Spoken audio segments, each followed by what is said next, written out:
obviously when we all roll in jiu-jitsu, everyone's friendly, right? They're like, yeah, you want to roll? Yeah, fucking cool. But then when you're on it or before like a competition, fuck, man, you turn into like a demon, and that's not like in a bad way. Right. I'm just like, oh, he's in the fucking zone. Yeah. Like that's fucking Shane in competition mode. Not even in like I had a binger. No, there's a difference. Like I can tell there's the levels. It's kind of like, okay, he's pissed off about something, right? Like maybe he went on a binger or he's in a competition. Like there's different categories of like what I see. Right. And then like, I think it's right before you were, maybe it was a fight camp before LFA, or it was the competition on UFC Fight Pass.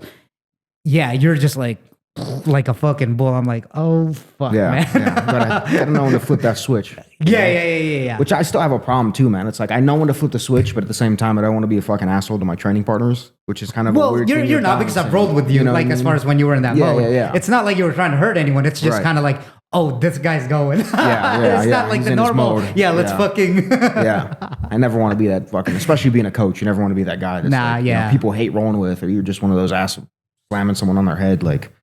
Yeah, but I think that's like the martial artist in you, and doing it for a very, very long time, that you just know. Yeah. Like you don't have to think about it. Like you're never going to be that asshole. Yeah. As far as like just green lighting people for the fuck of it. Right. No, you got to seriously, for me to get to that mode, which there's been some guys that I'm I get to mount. I don't let them tap, like you're going to sit here and you're going to suffer, Yeah. So switching modes.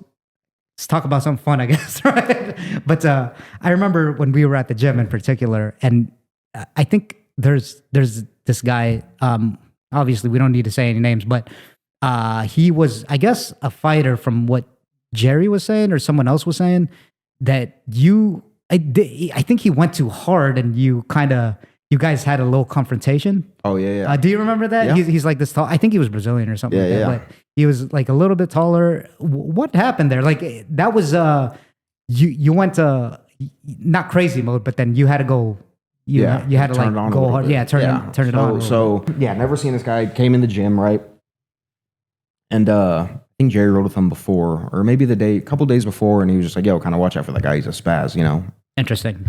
So right when we slap hands, he tries jumping over my guard, kind of knees me in the fucking head, very close to, So I was like, oh God, here we go. Like, just one of those guys. You just already know he's going just super hard, right? Just, and I kind of ranted about this on my Instagram. Like I'm all for going hard, right? If you want to take it to that level, we'll take it to that level, no problem. But you have to be ready to deal with the consequences of getting to that level and then gassing out. Right? Once you gas out, there's no I quit now. Like you took it to that level. You weren't maintaining your gas tank the way you should have been. So he's fucking going crazy, nuts, right? I finally get on top, I finally get to mount, I start my smother process, and then he's like, I tap. Yep. I'm like, nah, motherfucker. Like you don't get to tap now. Like you just went fucking ape shit for fucking a minute, 30 seconds. Right. And now you were mother's milking him? I was trying to, I was fucking, I was trying to put my tits right in his face, of man. Course, yeah, I got it.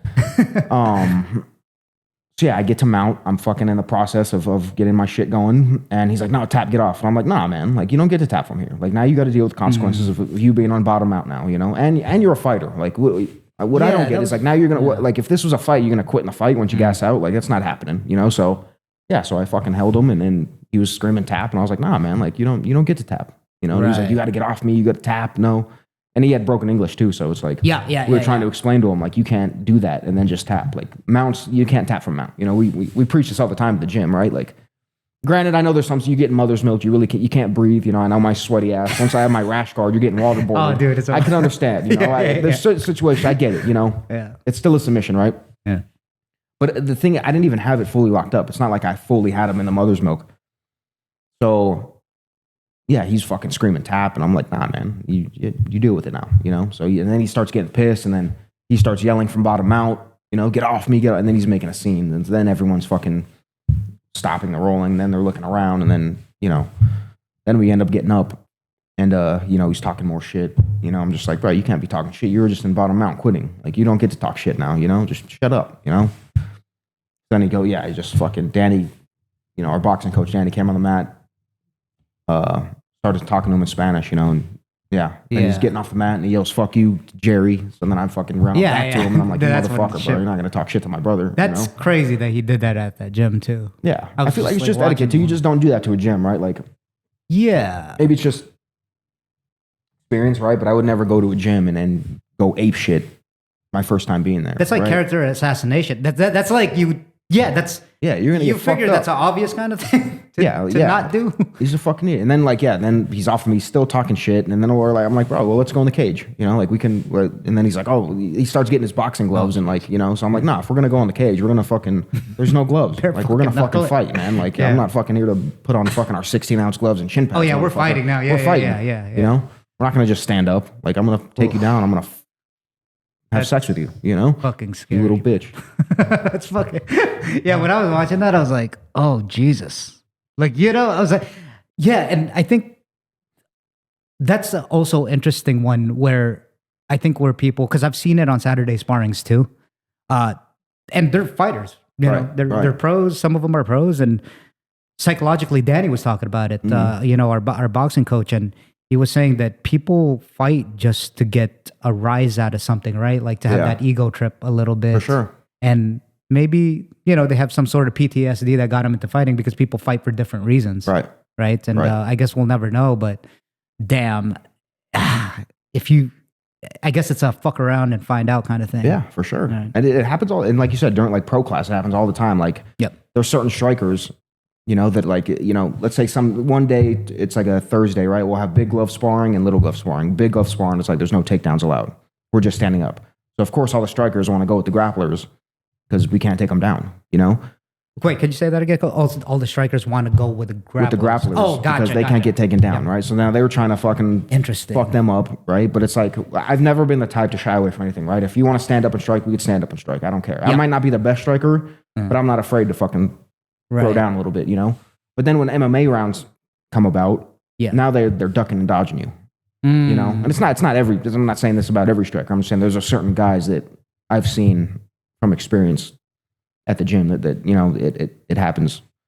But yeah, MMA rounds come around. They don't want to go because they know they're going to get taken down and fucked up. You know? So it's like, and especially, I don't get it. If you're going to fight MMA, like, why are you so scared to go to the ground? Right. You know, then that's go to kickboxing, like you're learning, go to do Muay Thai. You know? Like you're going to go against one of these Dagestan guys. They're going to hold you down and fuck you up. Like, might as well learn it. Yeah. You know? So I just don't. I've never understood that. You know. Yeah, it's true, huh? Like the MMA thing. I think people that's a big topic on this podcast. Actually, is that I've said this multiple times. I sound like a broken record by now, but like as an example, right? Like a lot of people that do.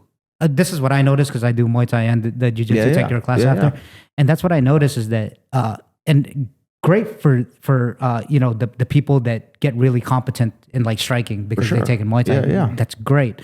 But eventually sometimes they say, and vice versa, Jiu-Jitsu guys to go striking. They say that they're like, yeah, you know, I want to do MMA because that's like the ultimate mixed martial arts kind of thing. That eventually that's where you kind of lead into.